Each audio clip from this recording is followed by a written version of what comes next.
राक्षस ने उन्हें अपनी चपेट में लेने की कोशिश की, लेकिन तभी सब कुछ। कहानी लाल पहाड़ का श्रापित खजाना भारत के एक दूरस्थ गांव सुरजनपुर की कहानी है। ये गांव अपने मेलजोल और विविध संस्कृतियों के लिए जाना जाता था।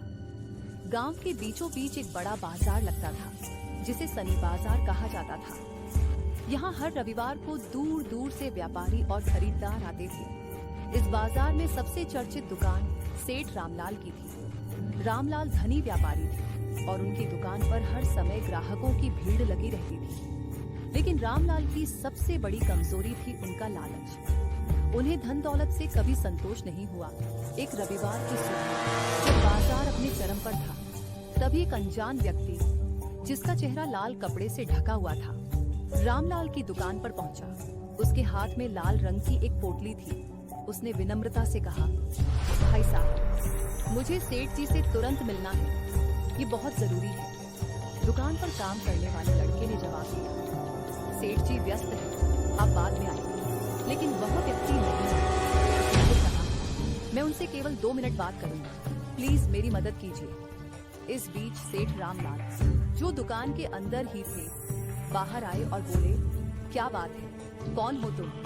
उस व्यक्ति ने कहा, सेठ जी, मेरे पास आपके लिए कुछ ऐसा है जो आपकी किस्मत बदल सकता है। रामलाल की जिज्ञासा बढ़ी। उन्होंने उस व्यक्ति को दुकान के अंदर बुलाया। कपड़े के अंदर सोने की एक चमचमाती ईंट थी। रामलाल की आंखें चमक उठी। उन्होंने आश्चर्य से पूछा, ये कहां से लाए हो? ये चोरी का तो नहीं है? व्यक्ति ने गंभीर स्वर में कहा, सेठ जी, ये चोरी का नहीं है, ये मुझे लाल पहाड़ में एक गुफा के अंदर मिला है। लेकिन सुनिए, ये ईंट श्रापित है, इसे 4 दिनों के अंदर बेच देना होगा। यदि आपने इसे समय पर नहीं बेचा तो अनहोनी हो सकती है। रामलाल को उसकी बातों पर थोड़ा शक हुआ, लेकिन लालच ने उनकी सोच पर काबू पा लिया।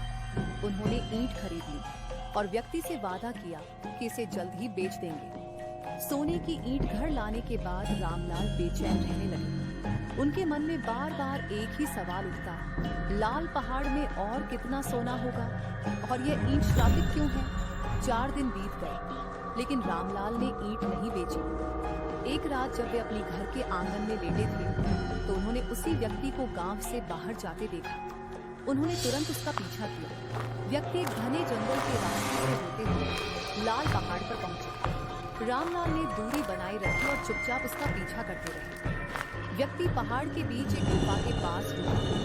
उसने एक बड़ा पत्थर हटाकर गुफा का दरवाजा खोला और अंदर चला गया। रामलाल भी हिम्मत करके उसके पीछे पीछे गुफा में घुस गया। गुफा के अंदर का दृश्य अविश्वसनीय था।